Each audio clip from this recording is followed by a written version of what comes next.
द्वारकेचे राणे पांडवा घरी, द्वारकेचे राणे पांडवा घरी, पांडवा घरी रे देवाची ये द्वारी उभा क्षण भरी, देवाची ये द्वारी उभा क्षण भरी, तेणे मुक्तिचारी साधियेल्या, तेणे मुक्तिचारी साधियेल्या, साधियेल्या देवाची ये द्वारी उभा क्षण भरी, देवाची ये द्वारी उभा क्षण भरी, उभा क्षण भरी, उभा क्षण भरी. देवाची ये द्वारी उभा क्षणभरी, तेणे मुक्तिचारी साधियेल्या. हरिपाठातला पहिला अभंग आहे. हरिपाठ काय व्याख्या करायची हो हरिपाठाची? एकांनी असं सांगितलं की भाग्यात नाठवे हरी, भाग्यात न आठवे हरी, भाग्यात नाठवे हरी, संकट समयात्र मात्र हरिपाठ. जेव्हा काहीतरी कोसळतं आपल्यावरती दुःख संकट, तेव्हा भगवंताची आठवण होते, पण भाग्यात होते का म्हणाले? भाग्यात नाठवे हरी, संकट समयात्र मात्र हरिपाठ, दावीना तोंड तयासी, दावी ही मग हरिपाठ. त्या व्यक्तीला मग जेव्हा त्याने हाक मारल्यानंतर भगवंत सुद्धा त्याच्याकडे पाहत नाही, भगवंत सुद्धा हरी ही पाठ दाखवतो त्याला. असं एक अतिशय सुंदर असा हरिपाठ या शब्दावरती एका प्रवचनकारांनी किती छान श्लेष केलेला आहे. किती वेगवान आहे असा अभंग. बघा ना, देवाची द्वारी उभा क्षणभरी, तेणे मुक्तिचारी साधियेल्या. आपण सगळे हरिपाठाचे अभंग जर बघितले ना तर ते या लयीत आहेत. आणि वारकरी संप्रदायाकडनं आपण जेव्हा हे अभंग ऐकतो तेव्हा ते असेच वेगवान म्हणतात. का बरं असे वेगवान म्हणत असतील? मग लक्षात आलं की आपलं मन असतं ना ते असंच वेगवान हिंडत असतं. आत्ता जरी आपण सगळे इथे आहोत तरी सगळे मनाने इथे असतातच असं नाही. म्हणजे शिक्षकांसमोर मुलं असतात की नाही, ती अगदी फार डोळे असं असं करून दाखवत असतात शिक्षकांना की आम्ही किती वर्गात आहोत ते. पण शिक्षकच असतो, त्यालाही कळतं की कुठलं मूल इथे आहे आणि कुठलं मूल बाहेर ग्राउंडवरती आहे ते. आणि त्यामुळे हे मन इतकं चंचल आहे ना, त्याला बांधून ठेवावं लागतं. ज्ञानोबांनी हरिपाठाचे अभंग हे सर्वसामान्यांसाठी लिहिले आहेत, म्हणजे आपल्यासाठी. आपलं मन असं चंचल आहे, ते कसं बांधायचं म्हणून त्याला वेग दिला. देवाची द्वारी उभा क्षणभरी, तेणे मुक्तिचारी साधियेल्या, हरिमुखे म्हणा, हरिमुखे म्हणा, पुण्याची गणना कोण करी. आपल्या लक्षात येतं हा भोवरा फिरायला लागतो हरिपाठाच्या अभंगाचा, आणि कितीही वेगवान फिरला तरी तो पडत नाही, कारण त्याची आस हरिमुखे म्हणा, हरिमुखे म्हणा, पुण्याची गणना कोण करी याच्यावरती आधारलेली असते.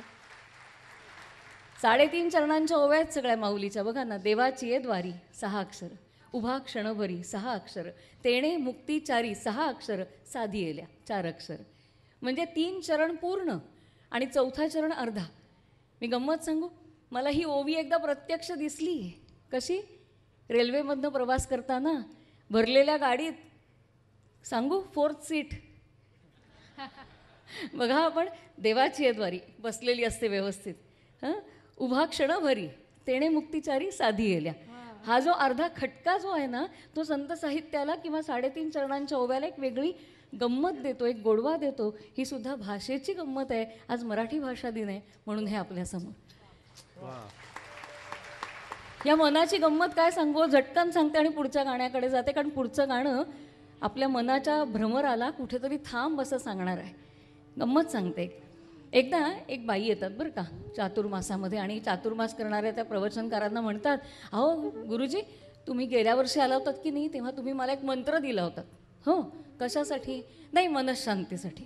मग गुरुजी विचारतात, मिळाली का काही मनशांती वगैरे? त्या मला कसली मनशांती, कणभरसुद्धा मिळालेली नाही. त्यावर ते गुरुजी म्हणतात, म्हणजे मी तुम्हाला जेवढ्या प्रमाणामध्ये जप करायला सांगितला तेवढा तुम्ही केला नाही. त्या बाई म्हणतात, नाही हो, मी फार धार्मिक आहे. बदललेला अर्थ धार्मिकचा सध्याचा. मी फार धार्मिक आहे. तुम्ही जेवढ्या प्रमाणात जपायला सांगितलात मी तेवढा जपला. तुम्ही काय सांगितलं होतं मला? लक्ष जप कर, हो की नाही? मी लक्ष जप केला. गुरुजी पटकन म्हणतात, बाई लक्ष जप केलात पण जपात लक्ष होतं का? त्यामुळे आपलं मन कुठेतरी एकवटावं लागतं. त्या भ्रमराकडे जाण्यापूर्वी एक ओवी मात्र आपण ज्ञानोबांची ऐकणार आहोत. किती छोट्या छोट्या शब्दांमध्ये ज्ञानोबा व्याख्या करून जातात. संन्यास, काय व्याख्या सांगायची हो संन्यासाची? एका ओवीत ज्ञानेश्वर महाराज सांगतात. ही भाषेची ताकद आहे, ही ज्ञानोबांची ताकद आहे. ऐकूया आपण आणि मग आपल्या गाण्याकडे जाऊया. मी माझे ऐसी आठवण विसरले जयाचे अंतःकरण पार्था तो संन्यासी जाण निरंतर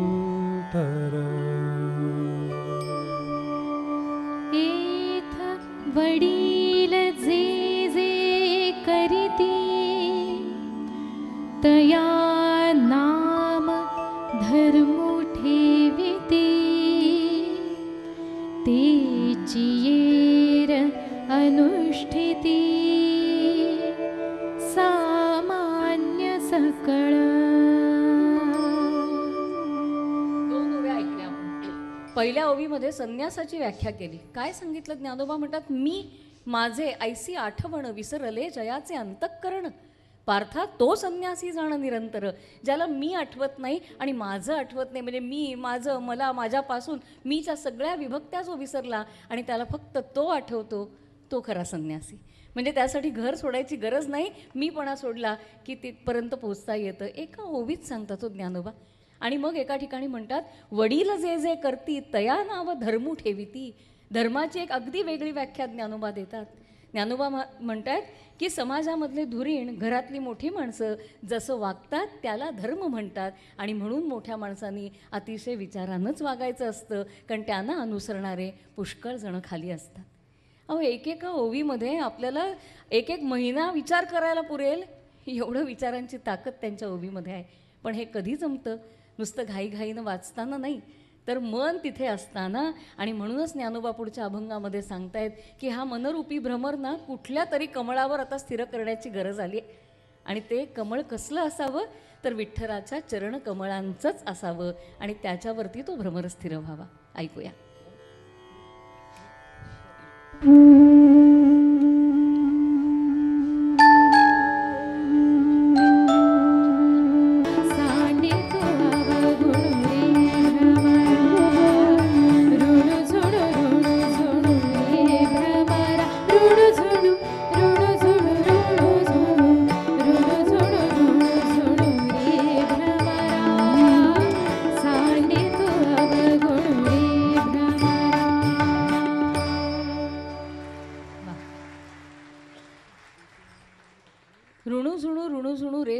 सांडी तू अवगुणू रे भ्रमरा. काय सुंदर शब्द आहेत ना, ऋणू झुणू ऋणू झुणू. खरं तर ऋणू झुणू आपण कशाला म्हणतो? तर पैंजणाची जी ऐकू येते त्याला ऋणू झुणू म्हणतो. ज्ञानोबांचे कान इतके माधुर्यानं भरलेले आहेत की ते भ्रमराच्या याला आपण असतो तर काहीतरी गुईंग असं म्हटलं असतं, पण ज्ञानोबा त्याला असं न म्हणता ऋणू झुणू, म्हणजे भ्रमराच्या त्या भुंग्याच्या पंखामध्ये चक्क पैंजणच अडकवून टाकतात. म्हणून ऋणू झुणू रे भ्रमरा, सांडी तू अवगुणू रे भ्रमरा. मला सांगा ह्याच्यामध्ये काय शब्द हवा खरा? ऋणू झुणू रे भ्रमरा. तू आता अवगुण सोडून दे बरं. मग सोडी तू अवगुणू रे भ्रमरा का म्हणत नाहीत ज्ञानोबा? सांडी तू का म्हणतात? आज मराठी भाषा दिवस आहे म्हणून हा प्रश्न. खरं तर सोडी का नाही आणि सांडी का? काय फरक आहे बघा. मी समजा माझ्या कुत्र्याला घेऊन फिरायला गेले तर त्याच्या गळ्यामध्ये पट्टा असतो. हां, त्याला थोडा वेळ बागडण्यासाठी, खेळण्यासाठी म्हणून मी तो लीश सोडून देते. तो थोडा वेळ फिरतो, इकडे तिकडे नाचतो, पण तो पट्टा जो असतो ना किंवा तो दोर असतो तो मी पुन्हा पकडू शकते आणि त्याला पुन्हा माझ्याकडे खेचू शकते. त्यामुळे सोडणं ही पुन्हा धरण्याची सोय आहे. हां, पण मी चहा पिते आणि मला कुणाचा तरी धक्का लागला आणि चहा सांडला तर तो पुन्हा उचलता येत नाही. त्यामुळे सोडणं ही पुन्हा धरण्याची सोय आहे आणि सांडणं म्हणजे पुन्हा न धरण्याची सोय आहे. म्हणून अवगुण सोडायचे नाहीत, कारण सोडले की ते परत येणारच. म्हणून ते सांडूनच टाकायचे आहेत की ते पुन्हा आपल्यापाशी येता कामा नयेत. अहो, एक सोडणं आणि सांडणं किती फरक आहे हो. फक्त एवढाचसा फरक आहे, पण जो भाषेकडे लक्ष देतो त्याला हा फरक महत्त्वाचा असतो. गंमत म्हणून सांगते, मागे निरक्षर स्त्रीचं काव्य हा विषय घेऊन मी जरा अभ्यास करत होते आणि म्हणून मी दिंडीमध्ये गेले. तर तिथे एक आजीबाईनं सकाळपासून ओव्या म्हणत होत्या आणि स्वरचित. तर मी त्यांना म्हटलं की आजीबाई, कमाल आहे हो तुमची, काय रचता तुम्ही. त्या काहीही न शिकलेल्या बाईनी पहिल्याच बॉलला माझी विकेट काढली. मी काय म्हटलं, कमाल आहे हो तुमची, काय रचता तुम्ही. त्या बाई म्हणाल्या, अहो आम्ही रचत नाही, आम्हाला सुचतं. हां, रचणं आणि सुचणं फक्त एक अक्षर वेगळं आहे क्रियापदातलं, पण जेव्हा र येतो ना रचणं, तेव्हा कुठेतरी कर्ता अधोरेखित होतो, मी केलंय, मी रचलंय, बरोबर. पण जेव्हा मी म्हणते माहीत नाही बाई सुचलं, तेव्हा मी म्हणते की हे माझं नाही, ते कुठून तरी आलं आहे. आजच्या जमान्यात हे फार महत्त्वाचं आहे हो. 4 ओळींचा संदेश लिहितो आपण व्हॉट्सॲपवरती, तोही खाली लिहितो माझ्या नावासहित अग्रेषित करा. पण या मंडळींना असं कधी म्हणावं असं वाटलं नाही. ज्ञानोबा तर एका ठिकाणी म्हणतात, अहो का माझं कौतुक करताय, मी कोण आहे. साई खेडियाचे बाहुले, चालविते या सूत्राचेनी चाले. साई खेडा म्हणजे कळसूत्री बाहुलं. साई खेडियाचे बाहुले, चालविते या सूत्राचेनी चाले. बाहुल्यांनी अशी उडी मारली तर छान दिसेल का तशी उडी मारली तर छान दिसेल, बाहुलं नाही ठरवत, साई खेडा ठरवतो. म्हणून साई खेडियाचे बाहुले, चालविते या सूत्राचेनी चाले. तैसा माते दावी बोले स्वामी तो माझा. अहो, माझे गुरु बसलेत ना निवृत्तीनाथ, ते मला एक एक शब्द देत आहेत आणि ते फक्त माझ्याकडनं येत आहेत एवढंच. मला ज्ञानोबांच्या ह्या बोलण्याचं साम्य बासरीशी वाटतं. का बघा, बासरी काय सांगते, कहलवाता है जो तू बस वही कह सकती हूँ. कहलवाता है जो तू बस वही कह सकती हूँ, अपने मन की कहूँ इतनी मेरी औकात नहीं. हे फक्त वाद्य आहे, तो वादक जसं वाजवणार आहे ना तशी ती वाजणार आहे. ज्ञानोबा कुठेतरी आपल्याला ह्या सगळ्याकडे घेऊन येतात. भ्रमराचं आपण आत्ता एक सुंदर गाणं ऐकलं, या भ्रमराच्याच 2 ओव्या ऐकूया. लँडिंग बघा, मी माफ करा मला इंग्रजी शब्द वापरते पण का, तर खरोखरी ते कसं उतरतोय भ्रमर बघा. फुलांवरी भ्रमर, पाय ठेवी ती सुकुमार. इतका फडफड फडफड करणारा तो भुंगा, पण फुलांवर उतरताना कसा उतरतो. फुलांवरी भ्रमर, पाय ठेवी ती सुकुमार. का बरं, कुचंबेल केसर इये संके. अहो, त्यातला परागकण माझ्यामुळे जर तुटला आणि खाली पडला तर एवढा विचार करतो तो भुंगा. ऐकूया या 2 ओव्या. या ओव्या मुद्दाम आज मध्ये मध्ये आम्ही घेतोय, याचं कारण राहुल रानडे यांनी ह्या सगळ्या ओव्या संगीत हे करून बद्ध करून श्राव्य ज्ञानेश्वरीमध्ये ते सगळं आणलेलं आहे आणि ते ऐकताना खरोखरी आपली तल्लीनता येते. ऐकूया.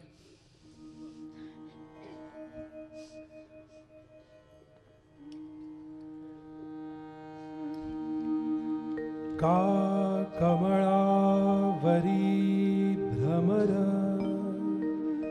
पाय ठेविती सुकुमार. कुचंबेल केसर इये शंके. तैसे परमाणु पांगुंतले, जाणुनी जीव सानुले. कारुण्या माझी पाऊले, लपवूनी चाले. या ओव्यांमुळे जाता जाता सांगते की ज्ञानोबांनी 13व्या अध्यायामध्ये वेगवेगळ्या गुणांचं वर्णन केलं आहे की शांती कशी असावी, दंभ कसा नसावा. आणि हे सांगताना अहिंसा ह्या शब्दाबद्दल ज्ञानोबा बोलतात. अहिंसा म्हणजे नेमकं काय हे जर समजून घ्यायचं असेल तर ह्या ओव्या वाचाव्याच लागतात. पण ह्या किती ओव्या आहेत, 100 ओव्या आहेत. केवळ अहिंसा या एका शब्दावरती ज्ञानोबा 100 ओव्या देतात आणि सांगतात, जेव्हा भुंगा अलगदपणे त्या फुलांवरती उतरतो की माझ्याकडनं तो परागकण तुटता कामा नये, भुंग्याच्या मनामध्ये असते ती अहिंसाच. इतक्या तरल पातळीवरती ज्ञानोबा आपल्याला घेऊन जातात. असो, ज्ञानोबांसारखे संत जेव्हा असतात ना, तेव्हा त्यांना समोर असलेल्या विठ्ठलाचंही अतिशय सुंदर वर्णन करता येतं आणि विठ्ठल समोर नसला तरीही सुंदर वर्णन करता येतं. कारण समोर सगुण असला तरीही त्यांना तो आपलाच असतो आणि समोर गुणवाचक कुणीही नसलं तरी ते निर्गुणसुद्धा त्यांचंच असतं. ऐका.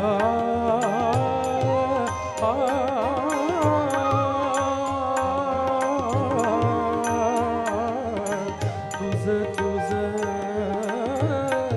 सूळ म्हणू की सूक्ष्म रे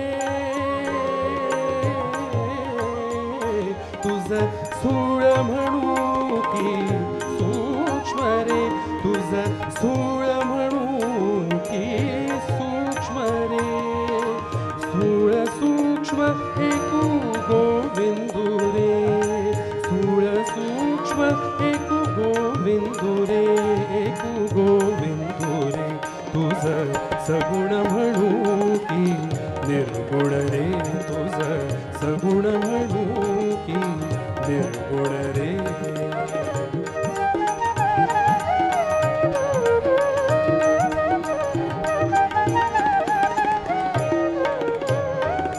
निवृत्ती प्रसादे ज्ञानदेव बोले निवृत्ती प्रसादे ज्ञानदेव बोले ज्ञानदेव बोले ज्ञानदेव बोले ज्ञानदेव बोले ज्ञानदेव बोले निवृत्ती प्रसादे ज्ञानदेव बोले बाप रखुमा देवी वरु विठ्ठलू रे बाप रखुमा देवी वरु विठ्ठलू रे विठ्ठलू रे विठ्ठलू रे विठ्ठलू रे विठ्ठलू रे विठ्ठलू रे म्हणती गोविंदू रे तुझ सगुण म्हणू की निर्गुण रे तुझ सगुण म्हणू की निर्गुण रे सगुण निर्गुण एकू गोविंदू रे सगुण निर्गुण एकू गोविंदू रे तुझ सगुण म्हणू की निर्गुण रे तुझ सगुण म्हणू की सगुण म्हणू की सगुण म्हणू की निर्गुण रे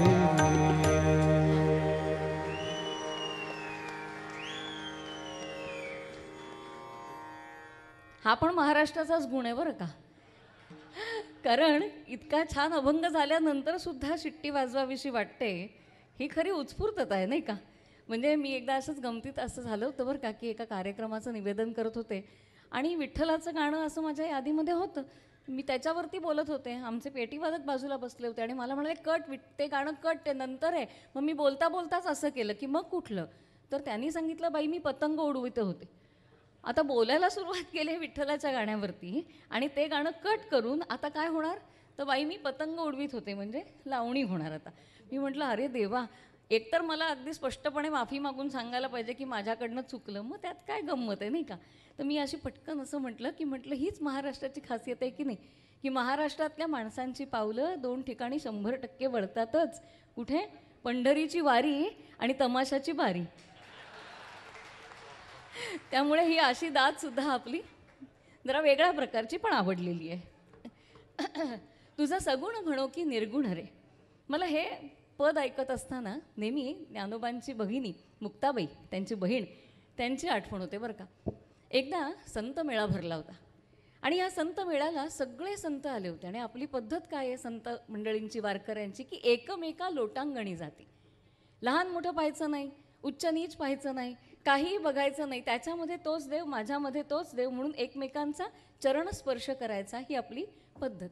झालं होतं असं की सगळे संत येत होते एकमेकांना भेटत होते चरणस्पर्श करत होते. नामदेव महाराज मात्र कुठेही झुकायला तयार नाही. नामदेव महाराजांना सगळे संत येऊन नमस्कार करत होते पण नामदेव महाराज मात्र ताटच्या ताट उभे होते. आणि का बरं असं तर ही 4 भावंडं आली आळंदीची. त्यांनी आल्या आल्या निवृत्तीनाथांनी पाय धरले नामदेवांचे. ज्ञानोबांनी नमस्कार केला. सोपानदेव पाया पडले. तेव्हा नामदेव महाराज काय म्हणतात की आम्हा वडील अधिकारू तेणे हा नमस्कारू योग्यची आहे. आम्ही यांच्यापेक्षा मोठे आहोत वयानी त्यामुळे हा नमस्कार बरोबर आहे. म्हणजे मला नमस्कार करण्याची आवश्यकता नाही. मग आणि कुणी आलं त्यावर नामदेव महाराज म्हणतात आम्ही देवाजवळी असतो सर्व काळ तेणे हा नमस्कार योग्यची आहे. अहो पंढरपूरला आम्ही असतो त्याच्याबरोबर आम्ही खायला घातला त्याला भात आणि त्यामुळे हा नमस्कार योग्यची आहे. असं कुणालाही ते नमस्कार करत नाहीत. या आलेल्या संतांमध्ये एकाने त्यांना नमस्कार केला नाही. कोण होतं ते? मुक्ताबाई. मुक्ताबाईंनी नमस्कार केला नाही. तेव्हा निवृत्तीदादा म्हणाले, मुक्ते असं वागणं बरं नाही बरं का. अगं नामदेवांची ख्याती तुला काय सांगू. प्रेमे केला वेडा पांडुरंग असं म्हटलंय की ज्यांनी आपल्या प्रेमानं साक्षात देवाला वेड लावलं असे नामदेव महाराज आहेत बरं. हे असं वागणं बरं नाही. तू नमस्कार कर बरं त्यांना. मुक्ताबाई नमस्कार करायला तयार नाही. निवृत्तीदादा म्हणतात, मुक्ते संतांच्या सन्मानात चुकू नये बरं का. संतांच्या सन्मानाला आपण कधीही चुकायचं नाही. आपण आपला स्वभाव सोडायचा नाही. आपण मनापासूनच वागायचं. तू नमस्कार कर. आता मात्र मुक्ताबाईंना राहवत नाही आणि मुक्ताबाई एकदम विचारतात, अखंड जयाला देवाचा शेजार का रे अहंकार गेला नाही. तुम्ही देवाच्या जवळ असता असं म्हणताना मग देवाच्या जवळ असलेला माणूस सर्वार्थान नम्र असलं पाहिजे. मग अखंड जयाला देवाचा शेजार का रे अहंकार गेला नाही. अहंतेचा खुंटा वाढविला चित्ती साहिना संगती सज्जनांची. कसा काय अहंकाराचा खुंटा तुझ्या मनात आला रे. असं नामदेव महाराजांना बोल लावलेले आहेत आणि म्हटलंय गोरोबांना बोलवा. गोरोबा येतात हातात थापटणं घेऊन. पहिल्यांदा निवृत्तीनाथांच्या डोक्यात मारतात, टण भाजलेलं आहे. मग पुढे जातात सोपानाच्या मारतात, टण भाजलेलं आहे. सगळी मडकी भाजलेली आहेत. नामदेवांच्या डोक्यावर थापटणं पडतं आणि डब असा आवाज येतो. ही कथा आहे बरं का, फक्त कथा आहे एवढंच लक्षात ठेवूया. आणि त्याच्यावर गोरोबा म्हणतात, हे मडकं भाजलेलं नाही. त्यावर गोरोबा विचारतात मुक्ताबाईला, मुक्ते आता काय करायचं. मुक्ताबाई म्हणते, काय करायचं म्हणजे काय, भाजायला घ्या. भाजायला घ्या म्हटल्याबरोबर नामदेव महाराज धावत सुटलेले आहेत. कुठे जाणार, एकच जागा आहे, कुठली दुसरी जागा. गेले सरळ विठ्ठलाच्या देवळाच्या इथे आणि विठ्ठलाच्या जवळ जाऊन म्हणतात, विठ्ठला तुझी ती माणसं येत आहेत बरं का माझ्या मागे. तुझी ती माणसं माझ्या मागे येत आहेत. द्यालं जी काढून संतांपासी मला तुम्ही त्यांच्याकडे देऊ नका. मी इथे लपतोय, मी कुठे लपलोय हे त्यांना सांगू नका. आणि नामदेव महाराज एक गमतीशीर वाक्य लिहितात. हे माझं नाही, हे गाथेमध्ये आहे, आपण पहा. नामदेव महाराज काय लिहितात माहिती आहे. भगवंताला सांगतात, जेविल्या खादिल्याचे ठेवा काही स्मरण. मी तुम्हाला जेवू खाऊ घातला याचं काही स्मरण ठेवा आणि मला इथे लपवायला जागा द्या. त्यावर मात्र पंढरीचा विठ्ठल म्हणतो की नामदेवा ती मुलगी म्हणाली ते बरोबरच आहे. ती चितघन चपला आहे. ती 8 वर्षाची परकरी पोर तुला जे म्हणाली ते योग्यच आहे. तू डायरेक्ट गाडी पकडून माझ्याकडे आलास असं येता येत नाही. मध्ये गुरु नावाचं जंक्शन लागतं, तुला उतरावंच लागेल. आणि म्हणून नामदेव महाराजांना धाडलेलं आहे. नामदेव महाराज निघालेत. थोडासा राग आहे मनामध्ये, अस्वस्थता आहे, दुःख आहे, डोळ्यामधनं पाणी वाहत आहे की विठ्ठलांनी सुद्धा मला आपलं म्हटलं नाही. आणि म्हणून तसेच निघालेत आणि एका मंदिरापाशी आले. त्या मंदिरात शंकराचं मंदिर आहे. त्याच्यावरती एक म्हातार बाबा पाय ठेवून बसले तो पिंडीवरती. तापलेत नामदेव महाराज. अरे अरे प्राण्या, आंधळा की काय, पिंडीवरी पाय ठेविलेस हे असं विचारतायत. आणि असा पाय धरलाय त्यांचा. ते म्हातार बाबा म्हणतात, नामदेवा तूच ठेव रे बाबा, मला नाही दिसला, पिंडीवरती पडला का, चूकच झाली. असं कर ना, तू पाय उचल आणि दुसरीकडे ठेव. नामदेव महाराज असा रागाने पाय उचलतात आणि दुसरीकडे ठेवणार. एवढ्यात ते म्हणतात, म्हातार बाबा देवा विण ठाव रीता कोठे आहे, शोधोनिया पाहे नामदेवा. जिथे देव नाही तिथे ठेव. हां, त्या क्षणी नामदेव महाराजांना ज्ञान झालेलं आहे. त्या क्षणी त्यांच्या लक्षात आलं आहे की पंढरीतच राहणं म्हणजे भक्ती करणं नाही. इतके दिवस आपण सगुणामध्ये अडकलेलो होतो, पण आता तो सर्वत्र आहे म्हटल्यानंतर सगुणापासून नामदेव महाराज सुटले आणि निर्गुणाच्या प्रवासाला लागले. तुझं सगुण म्हणू की निर्गुण रे. कुठला प्रवास दाखवलाय आपल्याला ह्या कथांमधनं. ह्या कथा का ऐकायच्या. हल्लीची मुलं लगेच म्हणतात, पण असं होतं का, विठ्ठल बोलतो का, अनेक प्रश्न असतात. या कथांच्या माध्यमातनं आपल्या संस्कृतीला काही सांगायचं आहे, त्याच्याकडे लक्ष वेधणं ही काळाची गरज आहे. म्हणून तुझं सगुण म्हणू की निर्गुण रे. कुठच्या कुठे घेऊन जातात ज्ञानोबा आपल्याला.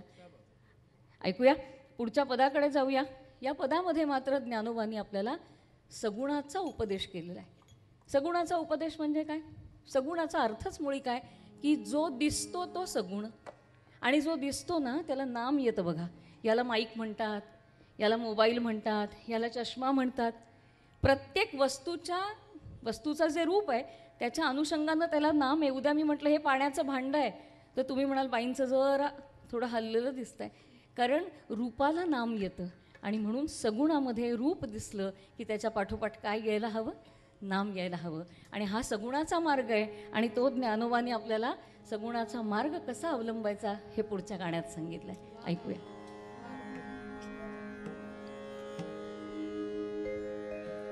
एक तत्व नाम दृढ धरी मना, एक तत्व नाम दृढ धरी मना, हरिसी करुणा येईल तुझी, हरिसी करुणा येईल तुझी, ते नाम सोटे राम कृष्ण गोविंद, ते नाम सोटे राम कृष्ण गोविंद, वाचेसी सकळ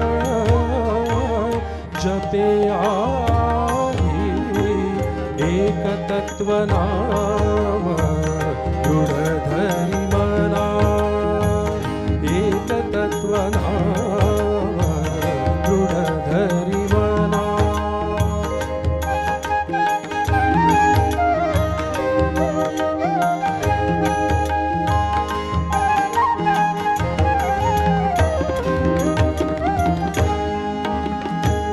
नाम परते तत्व नाही रे अन्यथा, नाम परते तत्व नाही रे अन्यथा, वाया अणिका पंथा वाया जासी जणे, वाया अणिका पंथा वाया जासी जणे, एक तत्व नाम दृढ धरी मना, एक तत्व नाम दृढ धरी मना.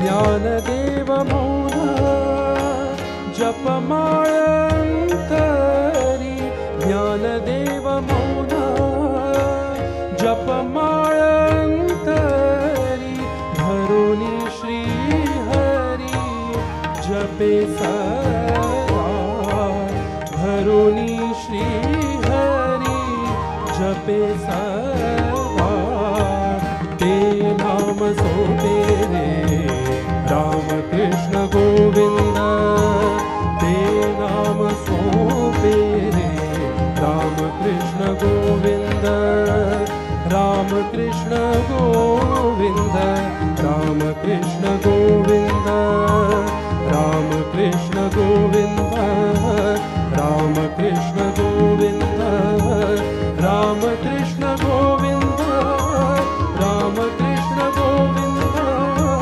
राम कृष्ण गोविंद, राम कृष्ण गोविंद, राम कृष्ण गोविंद, राम कृष्ण गोविंद, राम कृष्ण गोविंद, राम कृष्ण गोविंद, राम कृष्ण गोविंद, राम कृष्ण गोविंद, राम कृष्ण गोविंद.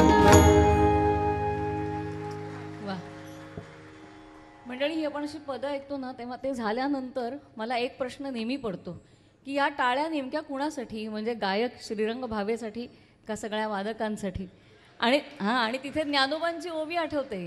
ज्ञानोबा काय म्हणतात एका ठिकाणी, ते असं म्हणतात की येथे अंगीचेनी सौंदर्यपणे लेणिया अंगची होय लेणे, येथे अंगीचेनी सौंदर्यपणे लेणिया अंगची होय लेणे, तेणे अलंकारिले कवण कोणे ते वर्ण वेचिना. ज्ञानोबा महाराज आपल्याला असं विचारतायत की दागिने घातले आहेत म्हणून शरीर सुंदर दिसत आहे, हां, का शरीर आहे म्हणून दागिने सुंदर दिसत आहेत? सांगा बरं. उद्या आपण दागिने घालताना हा विचार नक्की करणार आहात, मला खात्री आहे की दागिने घातलेत म्हणून शरीर सुंदर दिसतंय का शरीर आहे म्हणून दागिने सुंदर दिसत आहेत. येथे अलंकारिले कवण कोणे ते वर्ण वेचिना. इथं कुणी कुणाला शोभा आणली हे सांगताच येत नाही. मला वाटतं तेच उत्तर आहे. येथे अलंकारिले कवण कोणे ते वर्ण वेचिना. का हो हीच वाद्य का वाजवायची? टाळच का वाजवायचे? वीणाच का वाजवायची? चिपळ्याच का वाजवायचा? मृदुंगच का घ्यायचा? का वेगळी वाद्य घ्यायची नाहीत भक्ती संगीतात? तर आपल्याकडे फार गमतीने सांगितलं जातं बरं का. टाळ का वाजवायचे? तर नामस्मरणात टाळाटाळ करू नये म्हणून टाळ वाजवायचे. हां, टाळ्याही चालतील, पण म्हणजे नामस्मरणामध्ये टाळाटाळ करू नये म्हणून टाळ वाजवायचे. वीणा का वाजवायची? बघा, सगळ्या संतांच्या हातामध्ये वीणा आहे. का वाजवायची वीणा? त्याच्या वीणा काही खरं नाही, याचा प्रत्येक झंकाराबरोबर त्याची आठवण व्हावी म्हणून वीणा वाजवायची. मृदंग का वाजवायचा? ते मृत अंग आहे बघा, मृदंग आहे ते. मृत म्हणजे माती, आणि हे अंग शेवटी मातीतच जाणार आहे याची प्रत्येक थापेबरोबर जाणीव व्हावी म्हणून मृदंग वाजवायचा. आणि चिपळ्या का वाजवायच्या? तर जन्म मरणाच्या फेऱ्यामध्ये आपण असेच सतत दाबले जाणार आहोत याची जाणीव व्हावी म्हणून चिपळ्या वाजवायच्या. म्हणजे प्रत्येक अभंगामध्ये जी ही वाजतायत ना सगळी वाद्य, या वाद्यांना सुद्धा काही वेगवेगळा अर्थ आपल्याकडे विवक्षितपणे सांगितलेला आहे. हे सगळं कशासाठी घडवायचं? तर आपलं मन तल्लीन व्हावं म्हणून घडवायचं. आत्ता आपल्याला नामाचा उपदेश केला आहे नामदेव महाराजांनी. का सारखं नाम घ्यायचं हो? आता पूर्वीच्या काळात, आत्ताच्या काळातली नावं जरा वेगळीच असतात, पण पूर्वीच्या काळातली नावं आठवा. कुणाचं सदाशिव असायचं, कुणाचं गजानन असायचं, कुणाचं नारायण असायचं. का बरं नाम का घ्यायचं? म्हणजे अशी नावं का ठेवायची? तर आमची आजी म्हणायची, अगं देवाचा जप झाला नाही तरी मुलांना हाक मारताना का होईना पण त्याचं नाव घेतलं जातं का नाही, म्हणून त्याची नावं ठेवायची. भागवतामध्ये तर एक फार सुंदर कथा आहे. अजामेळ नावाचा एक माणूस आहे, आपण ऐकलं आहे भागवत. अजामेळ नावाचा एक माणूस आहे, वाईट मार्गाला लागलेला आहे, सगळं वाईटच चालू आहे त्याचं. सुदैवानी मुलगा झाला आणि सुबुद्धी अशी झाली की त्या मुलाला दुसरं कुणाचंही नाव त्यांनी ठेवलं नाही, त्यांनी नाव ठेवलं नारायण. आणि अंत समय आल्यानंतर बाबा मला पाणी दे म्हणून त्यांनी हाक मारली, नारायणा जरा पाणी देतोस का असं म्हटलं, आणि तो गेला. तो गेल्याबरोबर तिथे पहिले यमदूत आले आणि इकडून विष्णुदूत आले. विष्णुदूतांना पाहिल्याबरोबर यमदूत म्हणतात, तुमचं काय काम इथे? इथे आमचं आहे. हा आमचा आहे. का आमचा आहे? कारण वाईट वागलं आहे त्यामुळे आम्ही त्याला घेऊन जाणार. विष्णुदूत म्हणतात, ते सगळं ठीक आहे, शेवटी काय हाक मारली? शेवट काय केलं आहे त्यांनी जगण्याचा? नारायण नाव घेतलेलं आहे आणि त्यामुळे तो विष्णूलाच हाक मारली म्हणून हा आमचा. म्हणजे एकदा स्मरण केलं तरी असं होतं. म्हणून ज्ञानोबा सांगतायत, एक तत्व नाम दृढ धरी मग मना, मग तुला भगवंत तुझ्यावरती करुणा करेल. जाता जाता एक कबीरांचा दोहा सांगते आणि पुढच्या आपल्या पदाकडे वळूया. कबीरजी काय म्हणतायत? कबीरजी म्हणतायत की ओठ कंठ चाले नाही जिभ्या रटेन राम. रोज राम राम राम राम राम मी म्हणते हो खरं तर, पण आज मला म्हणता येत नाही आहे. का? जिभेला फोड आलाय, रच म्हणता येत नाही. मग कोणी म्हटलं की नाही मला म म्हणता येत नाही कारण ओठांना जरा जखम झाली आहे. म हे ओष्ठ्य व्यंजन आहे, मराठी भाषा दिन म्हणून सांगते. त्यामुळे काय म्हटलंय? ओठ कंठ चाले नाही जिव्ह्या रटेन राम. आज काही केल्या राम म्हणता येत नाही. कबीरजी म्हणतात, काही काळजी करू नका. इतके दिवस जर तुम्ही रामनाम घेतलं असेल तर काय घडणार आहे? ओठ कंठ चाले नहीं जिव्ह्या रटेन राम, राम हमारा जप करे हम बैठे आराम. पण हे कधी घडेल? आपण त्याला सवय लावली तर. म्हणून एकतत्व नाम दृढ धरी मना. असो, हे त्यांनी सगुणाचा मार्ग सांगितला. मग निर्गुणाचा मार्ग काय?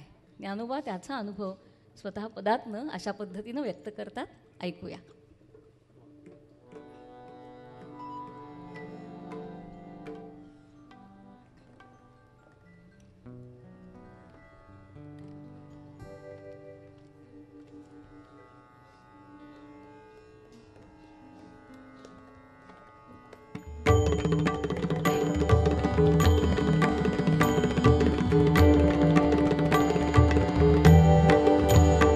अरे अरे ज्ञाना झाला से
ज्ञानोबांची ज्ञानेश्वरी वाचताना ठाई ठाई आश्चर्य वाटतं. म्हणजे 16व्या 17व्या वर्षामध्ये 22व्या वर्षी तर त्यांचं इथून ते निघूनच गेले या भूलोकातनं. पण एवढ्या लहान वयामध्ये हे एवढं सगळं कसं लिहिलं त्यांनी? किती उपमा, म्हणजे 9333 ओव्या, वेगवेगळ्या ह्याच्याप्रमाणे पाठवेद आहेत, पण 9000पेक्षा अधिक ओव्या ज्ञानेश्वरीमध्ये आहेत. आणि एक एक विषय हा तत्त्वज्ञानाचा विषय आहे आणि तो विषय साधा सोपा करून ज्ञानोबा आपल्यासमोर मांडतात. जसं मी मगाशी म्हटलं की अहिंसा समजून घ्यायची असेल तर 13व्या अध्यायातल्या 100 ओव्या वाचल्या की अहिंसा म्हणजे नेमकं काय, या संस्कृतीला अहिंसा नेमकी कुठे जाणवते हे ज्ञानोबा सांगतात. अहो, सोन्याचे कस कसे असतात ते ज्ञानोबा सांगतात. किती वेगवेगळ्या गोष्टींबद्दल ते बोलतात. मनामध्ये येतं की खरंच काय प्रगल्भता असेल, एवढ्या लहान वयात हे एवढं सगळं कसं जमतं, हा प्रश्न आपल्याला पडतो. हा प्रश्न घेऊनच जेव्हा आपण ज्ञानेश्वरी वाचतो ना, तेव्हा त्याचं उत्तर ज्ञानेश्वरीतच मिळतं. ज्ञानेश्वरीमध्ये त्याचं उत्तर दिलं आहे. गीतेमध्ये योगभ्रष्ट नावाचा एक शब्द येतो. योगभ्रष्ट म्हणजे काय, तर खरं तर आधीच्या जन्मामध्येच त्या परमतत्वात मिसळून जाणार, म्हणजे मुक्त होणारच होते, पण काही अंश शिल्लक राहिले म्हणून ते तिकडनं भ्रंश झाले, म्हणजे खाली आले, म्हणून योग होता होता भ्रंश झाले, म्हणून योगभ्रष्ट असा त्याचा अर्थ आहे. आता ही माणसं कशी असतात तर खरं तर पूर्ण ज्ञानीच असतात, पण थोडंसं राहिलेलं असतं म्हणून ते खाली येतात. त्याचं वर्णन ज्ञानोबा करतात. काय म्हणतात की दशेची वाट न पाहता, वयसेची या गावा न येता, बालपणीच सर्वज्ञता मिळे तया. लहान वयातच त्यांना सर्वज्ञता प्राप्त होते, काही अंशासाठी ते खाली येतात आणि म्हणून 22 वर्षामध्ये ते पूर्णत्व पूर्ण करतात गेल्या जन्मातलं आणि इथून निघून जातात. त्यांचं योगभ्रष्ट असणं हे आपल्यासाठी उपकार असतो. ते जर आदल्याच जन्मामध्ये मुक्त झाले असते तर ही ज्ञानेश्वरी आपल्याला लाभलीच नसती. म्हणून ती 22 वर्ष का होईना पण ते आपल्यासाठी आले आणि आपलं जगणं समृद्ध करून गेले. लहान वयामध्ये किती मुलं, म्हणजे आपण जेव्हा म्हणतो ना मोठ्या मोठ्या माणसांची चरित्र जेव्हा आपण वाचतो तेव्हा थक्क होतो. काही वर्षांपूर्वी प्रबोधनकारांवरती एक कार्यक्रम केला होता, त्यांचं सगळं जगणं वाचताना सुद्धा थक्क झालो होतो. काय ही मोठी माणसं असतात हो. वयात 8वं वर्ष फार महत्त्वाचं आहे. म्हणजे आपल्याकडे गाण्यात म्हणू देत 16वं वरीस धोक्याचं, पण 8वं वर्ष हे खरं मोक्याचं असतं. कारण 8व्या वर्षी मुलाला स्वतःबद्दलचं ज्ञान व्हायला लागतं. म्हणून आईवडिलांनी त्या वयामध्ये फार जागरूक असणं गरजेचं आहे. सावरकरांनी प्रतिज्ञा केली वयाच्या 8व्या वर्षी, रवींद्रनाथांनी पहिली कविता लिहिली वयाच्या 8व्या वर्षी, विनोबांनी पहिली प्रतिज्ञा केली वयाच्या 8व्या वर्षी, आणि ही 8व्या वर्षी केलेली प्रतिज्ञा ह्या मंडळींनी सोडून दिली नाही, ती पूर्ण केली. त्यामुळे हे लहान वय, त्या लहान वयामधला हा मेंदूचा विकास हा अतिशय महत्त्वाचा असतो. ज्ञानोबांची ओवी वाचताना आपण खऱ्या अर्थानं थक्क होऊन जातो. अरे अरे ज्ञाना झालासी पावन. आणि हे तत्त्व सांगताना कुठेही कंटाळा येत नाही, हे सगळ्यात महत्त्वाचं. नाहीतर तत्त्वज्ञान सांगायला लागलं की माणसाला ताबडतोब झोप येते. तुम्हाला गंमत माहिती आहे की नाही ती, की एकदा ब्रह्मदेवाच्या सगळ्या मुली, म्हणजे कीर्ती होती, विद्या होती, बराबर सगळ्यांची लग्न झाली हो. राहिली एकच मुलगी शिल्लक, ती होती निद्रा. ती सारखी ब्रह्मदेवाला विचारे, बाबा तुम्ही माझं कधी लग्न करणार, बाबा तुम्ही माझं कधी लग्न करणार, इतकी भुणभुण तिची. ब्रह्मदेव एवढे कंटाळले आणि एक दिवस म्हणाले तिथे व्याख्यान चालू आहे, जा तिथे जाऊन बस. आणि तेव्हापासून व्याख्यान सुरू झालं की माणसाला निद्रा येते. हे का होतं, कारण व्याख्याता कमी पडतो हो, पण ज्ञानोबा कमी पडत नाहीत आमचे. आणि ज्ञानोबा हे तत्त्व सांगताना कुठेही कंटाळवाणं होऊ देत नाहीत, कारण ज्ञानोबांची ज्ञानेश्वरी म्हणजे एक अप्रतिम नाट्यानुभव आहे. बघा आता तो संजय काय म्हणतोय धृतराष्ट्राला की राजे ऐका हं, तिकडे अगदी ब्रह्मरसाला उकळी फुटली आहे बरं. श्रीकृष्ण आणि अर्जुन यांच्यात अप्रतिम संवाद चालला आहे आणि मी तुम्हाला सांगतोय, तुम्ही फक्त ऐका, काय सुंदर चाललंय सगळं. आणि हे सांगितल्यानंतर धृतराष्ट्र विचारतो, ते सगळं राहू दे, माझी मुलं काय करतायत तेवढं सांग. याच्यावर संजय, ज्ञानोबांचा संजय म्हणतो, हा फक्त बाहेरनंच आंधळा नाही तर हा अंतरंगातनं सुद्धा आंधळा आहे. हे नाट्य गीतेमध्ये नाही, हे नाट्य ज्ञानोबांनी रंगवलेलं आहे. त्यामुळे तत्त्व सांगताना सुद्धा ते किती सुंदर द्यावं. विश्वरूप दर्शनाचा 11वा अध्याय, या 11व्या अध्यायामध्ये संपूर्ण विश्वरूप उघडून दाखवलं आहे, विश्वरूपाची घडी उघडली आहे असं ज्ञानोबा म्हणतात. पण अर्जुन म्हणतो, छे छे मला हे पाहायचंच नाही, मला आपलं तुझं नेहमीचं मिश्किल रूपच हवं. त्यावर ज्ञानोबांचा कृष्ण काय म्हणतो, खरं तर मी विक्रेता होऊन वरची साडी काढली होती दाखवायला आणि चांगली घडी उलगडून दाखवली होती, पण इथे ग्राहकाची नाही लागू, इथे ग्राहकाला ती नकोच आहे. तर काय करावं, ती मी घडी घालतो आणि पुन्हा वरच्या कपाटात ठेवून देतो. काय म्हणावं ह्या नाट्याला. ह्या 2 ओव्या ऐकू आणि आपल्या पुढच्या गाण्याकडे जाऊ.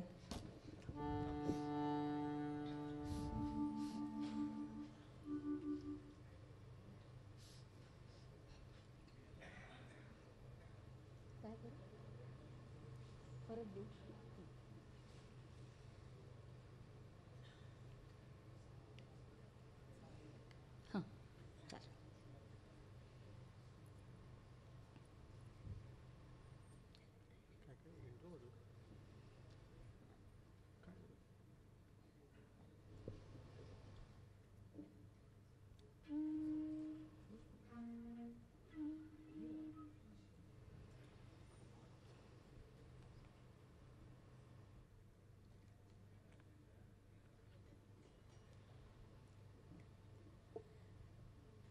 आपण पुढच्या गाण्याकडे वळणार आहोत, पण माननीय उद्धवजी साहेब येत आहेत म्हणून आपण थांबतोय.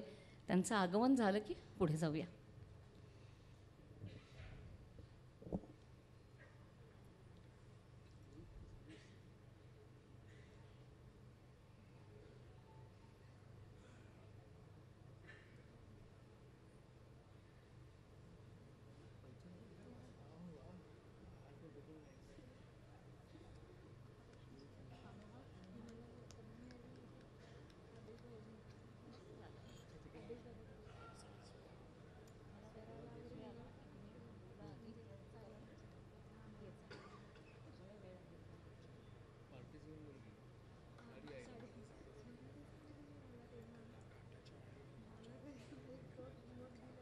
आज काय कानोबा घेऊया, समाधीपेक्षा कानोबा घेऊया.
गाणी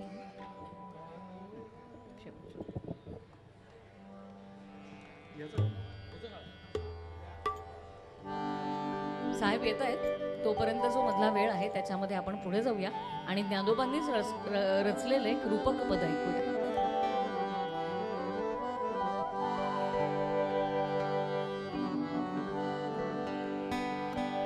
कान्होबा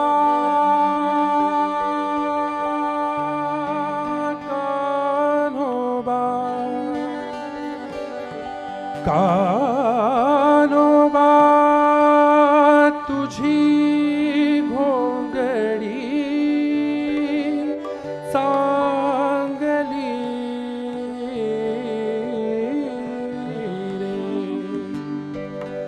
कान्होबा तुझी घोंगडी सांगली रे कान्होबा तुझी घोंगडी सांगली रे कान्होबा तुझी घोंगडी सांगली रे आम्हासी का दिली वागली रे आम्हासी का दिली वागली रे आम्हासी का दिली वागली रे कान्होबा कान्होबा तुझी घोंगडी सांगली रे कान्होबा तुझी घोंगडी सांगली रे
एक गाणं घ्या.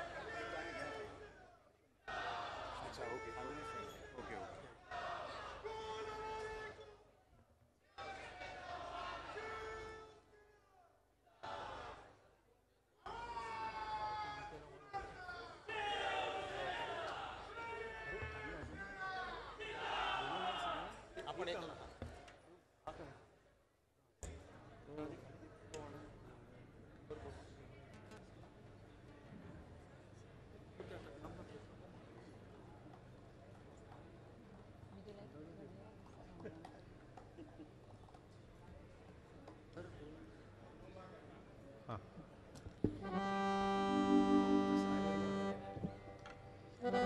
माननीय उद्धवजी साहेबांचं आगमन झालेलं आहे. आम्हा सगळ्या कलावंतांकडनं आपल्याला मनापासून अभिवादन करतो.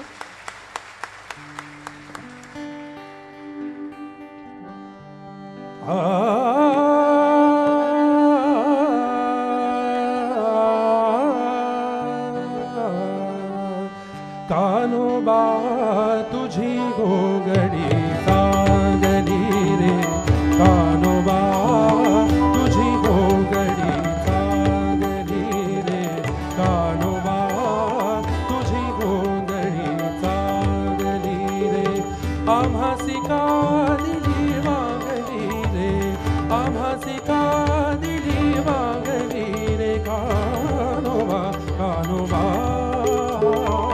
तुझी घोंगडी सांगली रे कान्होबा तुझी घोंगडी सांगली रे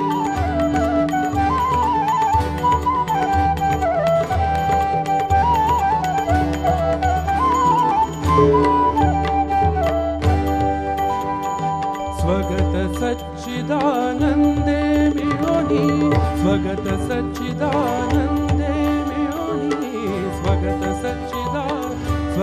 सच्चिदानंदे मिळोनी शुद्ध सत्वगुण विणली रे शुद्ध सत्वगुण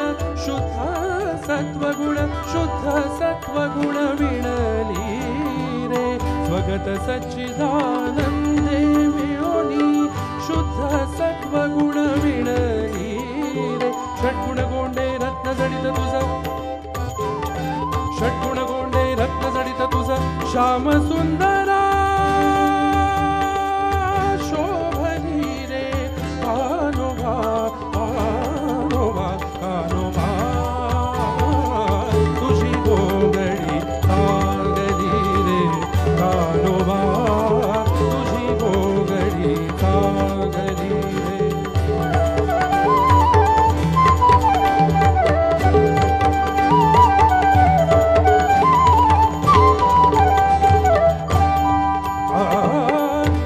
षड्विकार षड्वैरी मिळोनी षड्विकार षड्वैरी मिळोनी षड्विकार षड्वैरी मिळोनी षड्विकार षड्वैरी मिळोनी तापत्रयाने विणली रे तापत्रयाने तापत्रयाने तापत्रयाने तापत्रयाने तापत्रयाने तापत्रयाने विणली रे षड्विकार षड्वैरी मिळोनी तापत्रयाने विणली रे नवा ठाई फाटून गेली नवा ठाई नवा ठाई नवा ठाई फाटून गेली ती त्वामासी दिधली रे ती त्वामासी दिधली रे कानोबा तुझी गोंगडी चांगली रे कानोबा तुझी गोंगडी चांगली रे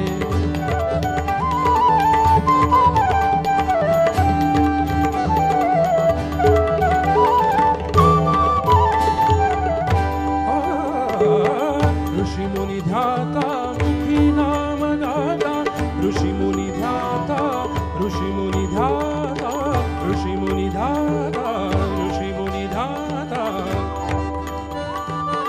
ऋषी मुनी ध्याता ऋषी मुनी ध्याता ऋषी मुनी ध्याता मुखी नाम घेता ऋषी मुनी ध्याता मुखी नाम घेता संदेह वृत्ती विरली रे संदेह वृत्ती विरली रे बाप रखुमा देवी वरू विठ्ठले बाप रखुमा देवी वरू विठ्ठले बाप रखुमा देवी वरू विठ्ठले त्वत्पदी वृत्ती मुरली रे त्वत्पदी वृत्ती मुरली रे कानोबा तुझी गोंगडी चांगली रे कानोबा कानोबा कानोबा कानोबा तुझी गोंगडी चांगली रे कानोबा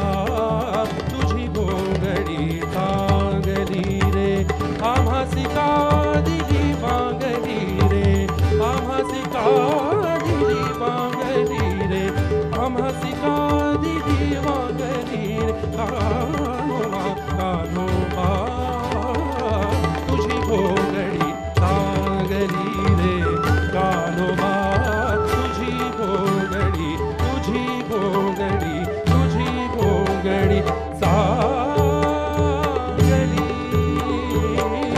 रे. मंडळी आमचे हे सगळे बोबडे बोल पण आपण सगळे हे आमचे बोबडे बोल माय बापाच्या प्रेमाने ऐकून घेतलेत. स्वभाव माय बापांचा अपत्य बोले जरी बोबडी वाचा तरी तो अधिकची त्याचा हर्ष होय.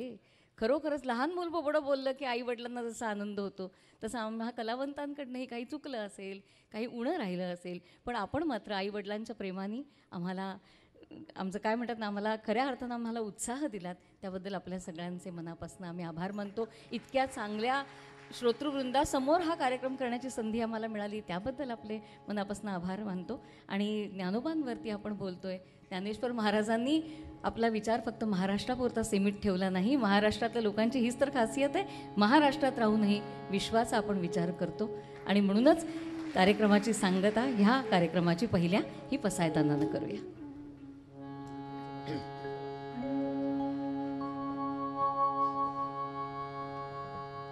आता विश्वात्मके देवे येणे वाग्यज्ञे तोषावे तोषोनि मज द्यावे पसायदा